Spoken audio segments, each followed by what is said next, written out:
warahmatullahi wabarakatuh. Alhamdulillahirabbil alamin. Shalatu wassalamu ala asyrafil anbiya'i wal mursalin sayyidina wa habibina wa syafi'ina wa qurratina a'yunina wa maulana Muhammad bin Abdullah sallallahu alaihi wasallam alladzi turja syafa'atuhu min yaumil hadza hatta yaumil qiyamah. Wa qala Allah ta'ala fil Qur'anil Karim, bismillahirrahmanirrahim. In syakartum la azidannakum wa la in kafartum inna adzabi lasyadid.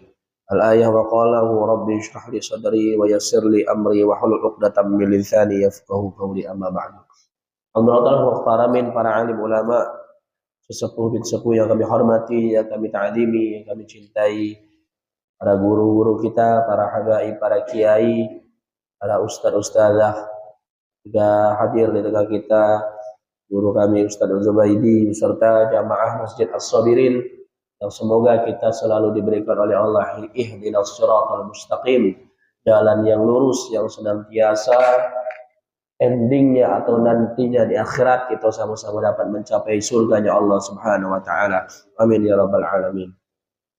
Pertama-tama yang paling utama, senantiasa kita selalu bersyukur kepada Allah Subhanahu wa taala.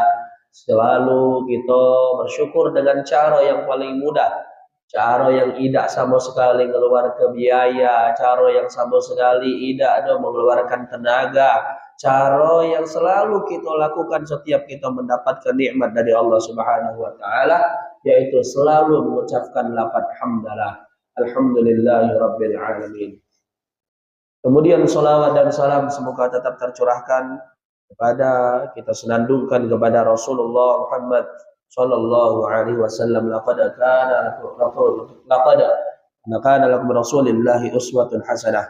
Senantiasa Allah sudah berfirman di dalam Al-Qur'an, di dalam firman-Nya, kalau kita selalu ditanya, kalau kita ditanya oleh siapapun itu, siapa seseorang yang engkau rindukan, siapa seseorang yang engkau menjadikan tokoh suri tauladan, maka dari sekaranglah kita tanamkan itu adalah Rasulullah sallallahu alaihi wasallam. Tidak terasa hari berganti hari, bulan berganti bulan, tahun berganti tahun, kita sudah masuk lagi ke bulan Rabiul Awal, yang mana banyak sekali perdebatan mengenai tentang menyikapi bagaimana caranya untuk mensyukuri, bagaimana caranya untuk menyambut, bagaimana caranya untuk kelihatan bahwasanya kita tuh bergembira atas lahirnya siapa? Atas lahirnya Muhammad bin Abdullah sallallahu alaihi wasallam. Saya pernah ngaji di pondok saya itu Ustaz, tapi saya lupa itu kitabnya apa.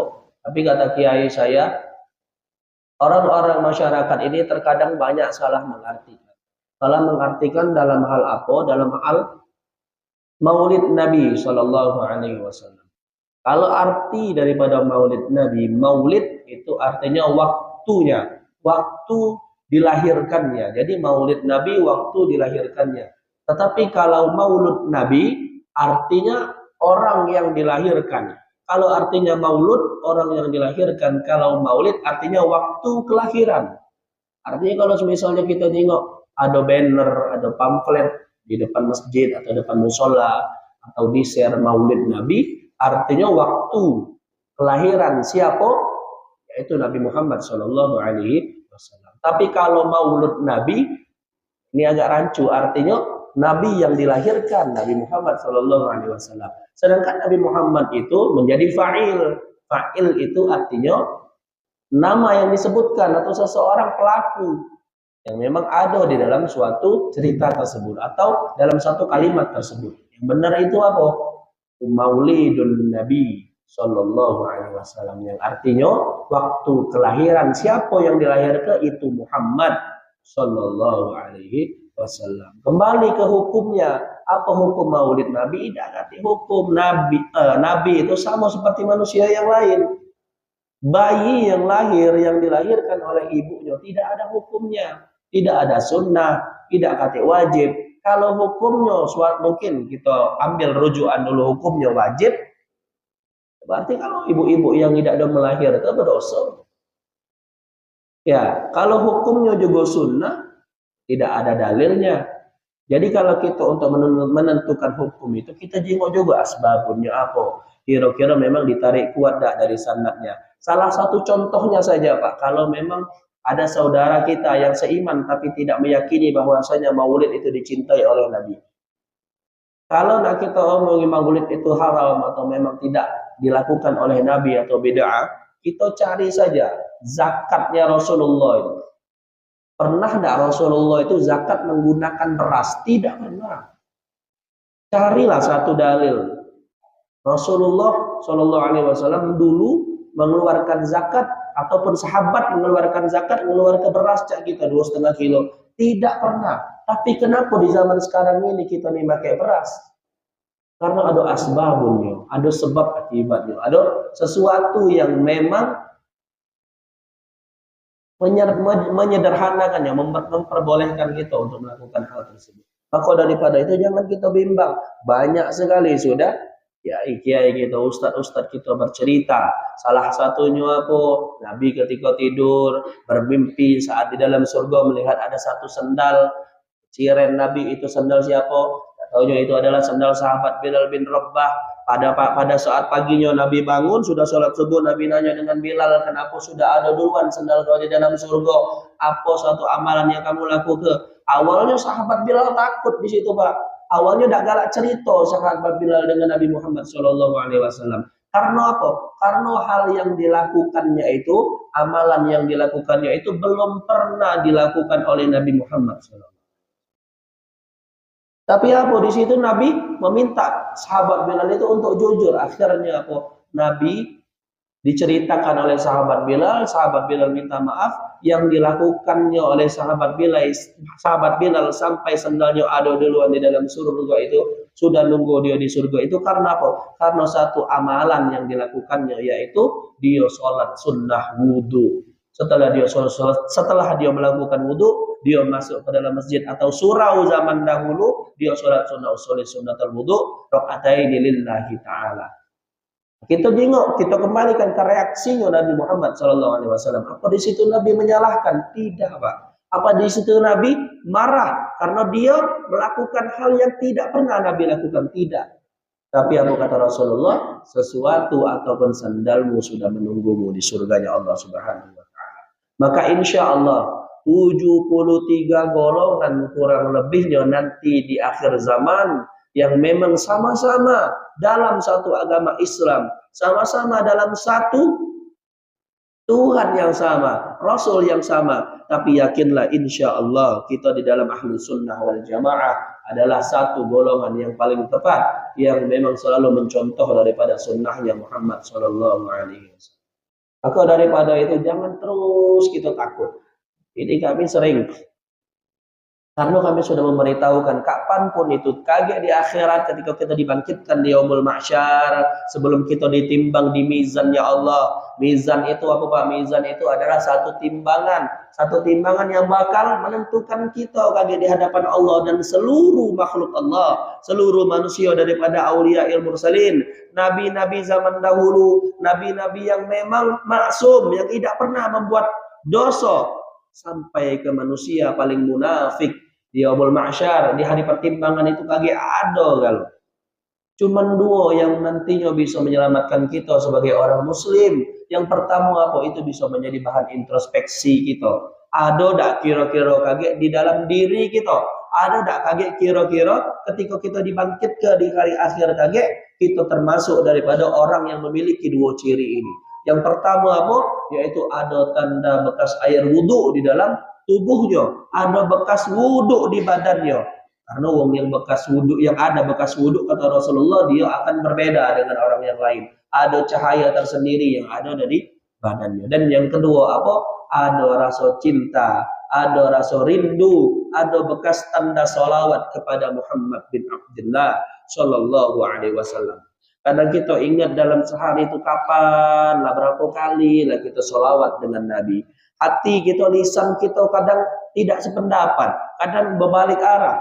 Hati kita ngomong, lisan kita ngomong kita cinta dengan Nabi, kita rindu dengan Nabi, tapi hati, pikiran serta perbuatan kita tidak mendorong kita untuk cinta kepada Rasulullah Sallallahu Alaihi Wasallam. Kadang kita ingat dalam sehari itu berapa kali lah kita sholawat? 5 kali paling Pak. 5 kali itu pun kalau lengkap sholat 5 waktunya. Sholat subuh. Assalamualaikum ayuhan nabi wa rahmatullahi wa barakatuh. Assalamu alayna wa ala ibadillahi salihin. Asyhadu an la ilaha illallah wa asyhadu anna Muhammadar Rasulullah. Allahumma salli ala Muhammad wa ala ali Muhammad. Kalau tahiyat akhir itu banyak kata-kata yang mengandung daripada doa. Maka kita jangan cepat-cepat at-tahiyatul mubarakatus sholawatut thayyibatu lillah. Itu apa? Itu adalah percakapan Allah dengan Rasulullah Shallallahu Alaihi Wasallam. Pertemuan pertama atau pertemuan kedua ketika saya menyampaikan kajian di Masjid As-Sabirin tercinta kita ini, saya sudah menjelaskan bahwasanya ketika peristiwa Isra wal Mi'raj, ketika Nabi Muhammad SAW bertemu dengan Allah Subhanahu Wa Taala, itu apa yang diobrolkan? Dialognya apa? At-tahiyyatul mubarakatus sholawatut thayyibatu lillah. Maka Allah menjawab, Assalamu alayka ayyuhan nabiyyu wa rahmatullahi wabarakatuh. Allah mengucapkan salam kepada siapa? Nabi Muhammad sallallahu alaihi wasallam dengan dalilnya apa? Innallaha wa malaikatahu yusholluna 'alan nabi ya ayyuhalladzina amanu shallu 'alaihi wa sallimu taslima. Maka manusia mana Pak di zaman sekarang yang sombong, tidak galak maulid, tidak galak bersolawat dengan Nabi Muhammad, sedangkan Allah yang maha pencipta, yang maha segalanya, masih mengucapkan salam dan sholawat kepada Nabi Muhammad SAW.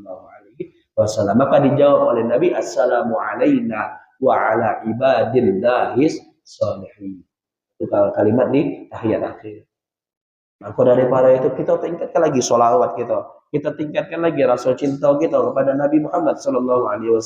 Semoga mungkin kita masuk surga bukan karena amal ibadah sholat kita 5 waktu. Mungkin kita masuk surga, Ustaz, aku juga di dalam rukun Islam itu Ustaz, kadang puasa juga masih galak bolong-bolong.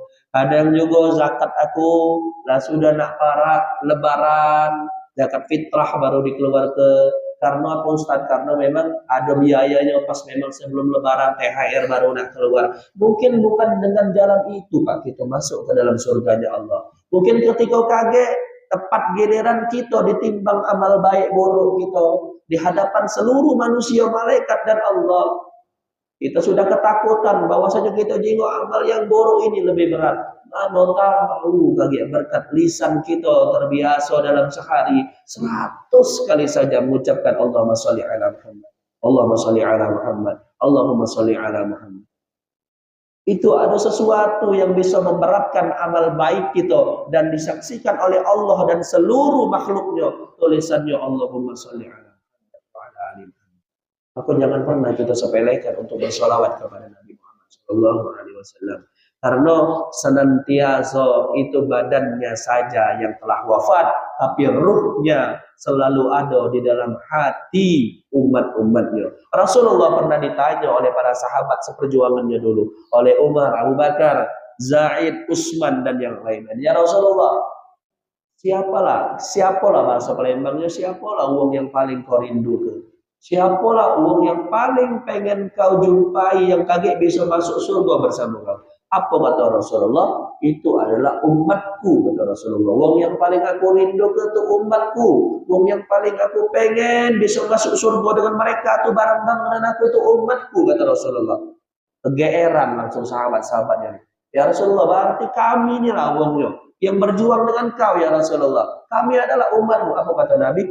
Kalian pasti bersamaku. Tapi yang paling aku rindukan itu umatku yang ketika dia hidup di dunia tidak ketemu dengan aku, tapi selalu manggil nama aku di setiap waktu. Itu introspeksi. Kira-kira kaget Pak, ketika kita di akhirat, kita nengok Nabi berjalan dengan umatnya yang soleh, bawa bendera la ilaha illallah Muhammadur Rasulullah, kita panggil ya Rasulullah, assalamu alayka ya Rasulullah. Sedih yang paling sedih, sakit yang paling sakit itu ketika kita panggil cak itu Nabi noleh lagi tidak dengan kita, kenal lagi tidak dengan kita. Karena apa?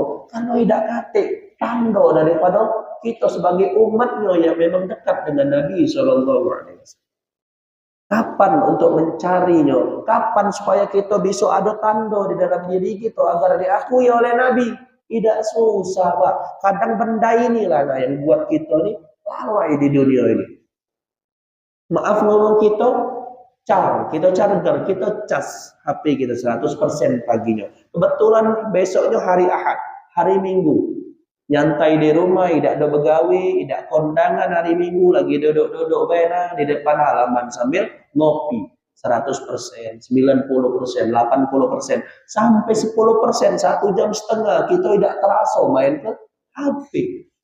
Tapi ketika kita duduk membaca sholawat, sallu ala Muhammad, sallu ala Muhammad, sallu ala Muhammad, sallu ala Muhammad, sallu ala Muhammad, mungkin 1000 kali itu setengah jam tidak sampai. Di situ Rasulullah hadir. Apa kata Rasulullah? Ketika ada umat aku yang bersolawat dengan aku, selalu aku jawab salamnya kepadaku. Jadi sekali kita solawat, 10 kali Rasulullah menjawab untuk kita. Maka uang yang paling tulus itu apa? Itu Rasulullah dengan umatnya. Bahkan ketika Rasulullah di akhir hayatnya, di akhir waktunya ketika di dunia, ketika Rasulullah nak wafat itu kan, setelah sholat subuh Rasulullah dibawa oleh para sahabat masuk ke dalam rumahnya, bahasanya digoleng ke. Kalau zaman sekarang ini dipan atau ranjang kayu yang memang keras, Rasulullah selalu hidup di situ. Di situ ada putrinya Sayyidah Fatimah Al-Zahra. Datanglah wong yang mengetuk pintu. Assalamualaikum ya Rasulullah. Fatimah minta izin dengan Rasulullah, ya Rasulullah bisa tak aku nak buka ke pintu ini, aku izin. Buka lah kata Rasulullah. Nah Fatimah nyengok dari dalam, dia ngintip. Kamu ini adalah orang laki-laki. Masuk lagi Fatimah, ya Rasulullah di depan ini adalah laki-laki, cak mana ini? Suruh dia masuk. Apa kata Rasulullah? Itu adalah malaikat Israel. Di situ Fatimah tuh langsung bergetar, Pak. Bahkan dalam riwayat dijelaskan Fatimah tuh getarannya itu tuh sampai dia tidak bisa nahan diri dewek. Kalau dia nangis luar biasa sekencang-kencangnya di situ. Karena apa? Dalam pikiran Fatimah itu cuma satu. Apakah ini sudah tiba waktunya? Apakah dunia ini sudah bisa kehilangan sosok pemimpin? Apakah umatnya ini sudah bisa berjalan sendiri tanpa bimbingannya Nabi Muhammad SAW? Tapi atas perintah Nabi Muhammad, Fatimah mau tidak mau nyuruh malaikat Israel untuk masuk ke dalam rumahnya Nabi SAW. Masuklah Israel. Israel ini sama seperti malaikat Malik, Pak. Sama seperti malaikat penjaga neraka. Tidak pernah sama sekali senyum malaikat ini. Tidak pernah sama sekali yang namanya ta'zim kecuali kepada Allah Subhanahu wa taala. Tetapi di hadapan Nabi Muhammad bin Abdullah, apa kata Israel? Assalamualaikum ya Rasulullah. Munduk, tersenyum, malu, segan kepada Nabi Muhammad sallallahu alaihi wasallam. Apa kata Nabi Muhammad? Waalaikumsalam ya Israel. Nabi Muhammad di situ langsung nanya, apa yang diinginkan kau ya Israel? Dijawab oleh Israel, aku diperintahkan oleh Allah Subhanahu wa taala untuk mencabut nyawamu ya Rasulullah. Tapi ketika memang kau belum siap dan hendak masih bersama sahabat dan umatmu, aku bakal balik lagi. Kalau kita ditanya sama itu, sudahlah Israel, kaget dulu, kaget dulu anak aku masih kecil, kaget dulu masih banyak urusan di dunia. Tapi Nabi, aku jawaban Nabi, aku sudah lama merindukan Allah Subhanahu wa taala. Banyak riwayat, katanya di situ ada sahabat Ali, katanya di situ ada Sayyidah Fatimah Az-Zahra, ada sahabat-sahabatnya. Tapi riwayat yang paling kuat itu di situ ada Fatimah Az-Zahra bersama Sayyidina Ali bin Abi Thalib. Ini saya mohon maaf kalau memang sanadnya dhaif atau memang kuat atau sahih. Tapi saya pernah membaca Ustadz dalam satu kitab bahwasanya ketika umat Nabi ataupun memang manusia ini dicabut nyawanya, ketika datang sakaratul mautnya, ketika datang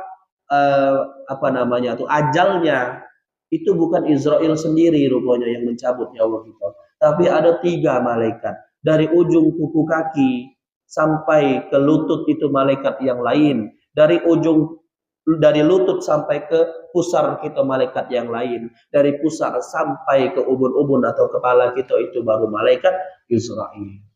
Maka saat itu Israel izin dengan Nabi Muhammad untuk mencabut nyawa Nabi Muhammad. Nabi Muhammad ini maksum, Pak. Tidak katik sedikit pun dosa yang dilakukan oleh Nabi Muhammad SAW. Nabi Muhammad sudah dipastikan, bahasa sekarangnya sudah fix masuk ke dalam surga. Tapi apa? Nabi Muhammad masih melakukan hal yang diperintahkan oleh Allah. Salah satunya beliau sholat sampai kakinya bengkak. Itu wujud daripada rasa cinta dan ta'zim dan patuhnya Nabi kepada Allah Subhanahu wa Ta'ala. Dicabutlah nyawa Nabi Muhammad SAW pelan-pelan, sampailah ke dadanya Nabi Muhammad nanya, ya Israel, di mana sahabat aku yang selalu merewangi aku, Israel? Di mana sahabat aku yang selalu ada ketika aku susah, ketika aku butuh petunjuk? Di mana sahabat aku yang selalu menyampaikan wahyu Allah kepada aku? Ditanya oleh Nabi. Siapa lo itu? Itu adalah Jibril alaihissalam. Langsung turun Jibril di situ.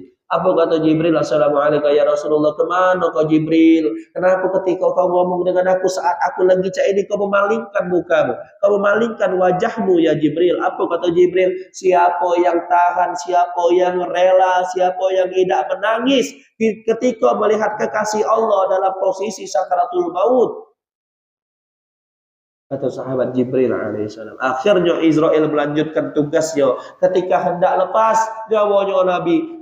Sahabat Ali radhiyallahu anhu mendekatkan telinganya. Nabi tidak dong ngomong hartaku, hartaku, hartaku. Tidak, Pak. Nabi tidak mencari anak istrinya. Nabi tidak mencari hartanya. Na'udzubillah. Nabi tidak mencari daripada memanggil nama sahabat-sahabatnya. Tapi apa kata Nabi? Ummati, ummati, ummati. 3 kali Nabi ngomong. Nabi mengucapkan umat-umat yang dirindukannya sejak dulu. Kita yang ada di dalam masjid, juga termasuk saudara kita yang ada di luar masjid.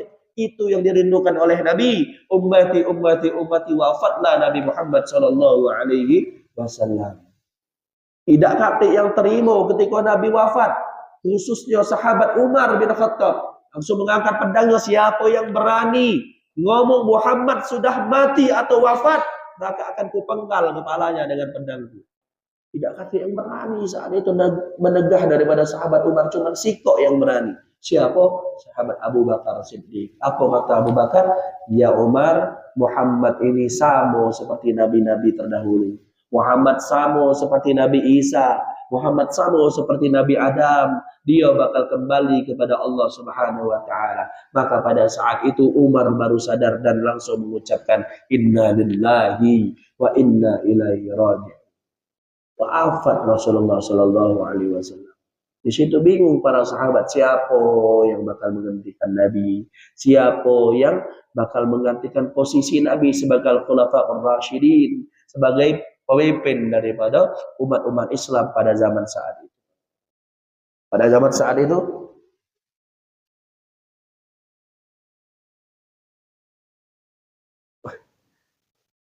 jalur kan? Pada zaman saat itu,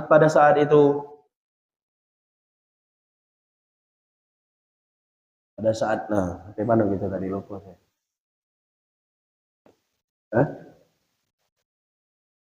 Khulafaur Rasyidin. Pada saat itu akhirnya berembuk daripada sahabat Nabi ini, Pak. Sahabat Nabi ini, Pak, sifatnya tidak jauh daripada Nabi SAW. Umar bin Khattab mempunyai keberanian yang luar biasa. Utsman bin Affan, kita sudah sama-sama tahu, wong yang adil sekali. Sahabat Ali itu kuatnya luar biasa. Tapi satu sahabat yang memang istimewa, Abu Bakar As-Siddiq. Abu Bakar As-Siddiq ini, Pak, mempunyai keistimewaan. Dulu ketika hendak perang, Umar ini berusaha untuk mengalahkan kedermawanannya Abu Bakar As-Siddiq. Atau Umar, ya Rasulullah, aku sedekahkan separuh hartaku untuk perjuangan daripada umat Islam. Ketika umat Islam ingin berperang, aku sedekahkan separuh hartaku. Dalam hati Umar, pasti Abu Bakar ini sudah kukalahkan. Karena kita boleh bersaing dalam kebaikan. Kita boleh bersaing dalam jalan untuk menempuh ridhonya Allah Subhanahu wa Ta'ala. Apa dia masuk lembangnya? Ketika Abu Bakar datang Berbisik sedikit dengan Nabi. Setelah itu Umar penasaran. Umar nanya dengan Nabi, ya Rasulullah, banyak ada kira-kira yang disedekahkan oleh Abu Bakar itu? Apa oleh Nabi dijawabnya sampai Umar tuh kaget. Ya Umar, kau menyedekahkan, menginfakkan separuh hartamu, tapi Abu Bakar menginfakkan semua hartanya di jalan Allah Subhanahu wa taala. Maka ditanya oleh Umar, jadi apa yang ditinggalkannya untuk anak dan istrinya? Dia meninggalkan Allah dan Rasulnya. Itulah sahabat Abu Bakar, sehingga Khulafa ar-Rasyidin yang pertama kali menggantikan posisi Nabi Muhammad itu adalah sahabat Abu Bakar Siddiq. Banyak ketika sahabat Abu Bakar As-Siddiq itu Pak, ketika dia menjabat sebagai Khulafa ar-Rasyidin, banyak sekali budak-budak di Arab sana. Budak itu dalam artian yang bisa ditembus zaman dulu itu dimerdekakan oleh sahabat Abu Bakar. Salah satunya orang yang pertama kali mengumandangkan azan itu adalah sahabat Bilal bin Rabah. Bilal bin Rabah itu dulu tidak katik gawenya kecuali dijemur, maaf ya. Dijemur itu bukan cuma dijemur biasa di tempat panas. Ketika dibuka kalau seluruh pakaian, maaf, dalam posisi tidak katik sehelai pun pakaian, dibentang ke tangannya, ditimpu pakai batu yang besar. Nah itulah ketika kita sedikit membahas daripada lahirnya Nabi Muhammad SAW, lahir dan wafatnya. Ketika lahirnya itu sudah sama-sama kita tahu. Nabi ketika nak lahir itu turun juga yang namanya surat Al-Fil. Al-Fil artinya gajah, karena ketika peristiwa Rasulullah nak lahir itu bertepatan juga dengan Abraha untuk menyerang Ka'bah. Banyak yang tidak tahu alasannya Abraha ini menyerang Ka'bah. Sejarahnya banyak yang tahu. Siapa raja yang menyerang Ka'bah? Abraha. Tapi tidak katik atau sedikit yang tahu kenapa alasan Abraha ini menyerang Ka'bah. Kalau kita tahu kisahnya itu Abraha itu menyerang Ka'bah pada saat Nabi nak lahir. Tapi kita tidak tahu apa sih yang menjadi alasannya Abraha ini menyerang Ka'bah ini. Satu alasannya di dalam kitab tafsir Jalalain dijelaskan ketika dulu, nah ini Abdul Muthalib kakeknya Nabi Muhammad SAW ini selalu tawaf Pak. Jadi agamanya Abdul Muthalib sebelum adanya Nabi itu agamanya tauhid. Tauhid itu sama seperti agama Nabi Ibrahim, sama seperti Nabi Isa dan Nabi yang terdahulu. Tauhid, tidak ada sholat, tidak ada zakat, tapi masih menyembah Allah Subhanahu wa taala. Nah, seperti itu juga agamanya Abdul Muthalib. Nah, dulu Abdul Muthalib ini selalu melakukan tawaf, selalu membersihkan Ka'bah. Nah, ketika itu jamaah ini terpecah menjadi dua. Abraha ini dulu mempunyai satu gereja yang selalu ramai dengan jamaah, wong Arab di situ beribadah di situ. Tapi lama-kelamaan wong Arab ini nyingok Abdul Muthalib dan membaca al-kisah daripada nabi-nabi terdahulu, yaitu nabi-nabi Ibrahim dan nabi yang lain. Akhirnya mereka ini mencoba untuk mengikuti ajaran daripada Abdul Muthalib. Di situ hari demi hari, waktu berjalan, sepilah akhirnya gerejanya Abraha ini. Sudah sepi, ada wong yang mengadu domba. Ada yang mengadu domba itu dengan cara apa? Dia bukan wong Islam, dia juga bukan wong kafir Quraisy, tapi dia melempari. Dia mabeti gerejanya Abraha itu, maaf, dengan kotoran manusia. Murka Abraha ini disangkonyo yang mabetkenyo itu adalah wong Muslim ataupun wong yang beragama tauhid dari ajaran Abdul Muthalib. Nah, disitulah dia mempunyai kekuasaan, dia mempunyai kekuatan, dia mempunyai pasukan gajah, dia menyiapkan pasukan gajahnya untuk menghancurkan Ka'bah. Karena efek daripada kekesalan dia, jamaah dia itu berpaling kalau yang awalnya ibadah menyembah Tuhan yang sama seperti yang dia sembah, ini membelok arah menjadi agama tauhid. Akhirnya pada saat itu Abraha menyiapkan pasukan gajahnya untuk menghancurkan Ka'bah. Alam tara kaifa fa'ala rabbuka bi ashabil fil. Pada hari itu Abraha sudah siap dengan fil. Apa fil itu? Gajah. Alam yaj'al kaidahum fi tadlil wa arsala alaihim tayran ababil. Maka Allah tidak diam baik. Allah menurunkan tayran ababil, burung ababil. Tarbihim bihijaratin min sijil. Tarbihim, burung itu membawa apa? Tarbihim bihijaratin bihijar. Hijar itu artinya batu. bihijaratin min sijil, dari api neraka sijil, faja'alahum ka'asfim ma'kul. Memang kecil batunya, faja'alahum ka'asfim ma'kul, tapi ketika dilemparkan ke pasukan gajah, mereka bagaikan ulat yang kepanasan. Artinya tembus dari kepala gajah itu sampai ke perut gajah. Matilah pasukan Abraha. Selang beberapa jam, ketika Abraha dan bala tentaranya wafat, mati menggenaskan karena kena batu daripada neraka sijil, disitulah lahirlah Sayyiduna Muhammad bin Abdullah sallallahu alaihi wasallam. Nabi Muhammad lahir, apinya orang Persia mati, apinya yang sudah beribu-ribu tahun yang disembah oleh mereka mati. Bangunan gereja orang Nasrani, gereja yang besar, yang megah, yang diyakini oleh mereka itu adalah tempat suci, juga roboh dengan sendirinya. Itu lahirnya dan kisah wafatnya Nabi Muhammad Shallallahu Alaihi Wasallam. Maka daripada itu Pak, semoga dengan kajian kita pagi hari ini menambah rasa cinta kita kepada Nabi Shallallahu Alaihi Wasallam. Semoga dengan apa yang kita pelajari, Nabi itu setidaknya kenal dengan kita, setidaknya tahu, oh ini adalah umat aku, oh ini adalah uang yang selalu bersolawat kepada aku. Walaupun mungkin kita tidak bisa 100 kali solawat, minimal 10 kali atau 5 kali atau 1 kali dalam sehari kita istiqomahkan untuk bersolawat kepada Nabi Muhammad Sallallahu Alaihi Wasallam. Kita sama-sama berdoa, semoga kita, anak-anak kita, istri kita, orang tua kita yang masih ada, mungkin juga yang sudah wafat, agak bisa bersama Rasulullah di surganya Allah Subhanahu Wa Taala. Amin ya rabbal alamin. Menjadi orang-orang yang soleh, menjadi anak-anak kita yang kita didik sekarang bisa mencontohkan akhlaknya daripada akhlakul karimah Nabi Muhammad Sallallahu Alaihi Wasallam. Amin amin ya rabbal alamin. Mungkin itu saja yang dapat saya sampaikan pada pagi hari ini. Lebih dan kurangnya saya mohon maaf. Kepada Allah saya mohon ampun. Assalamualaikum warahmatullahi wabarakatuh. Allah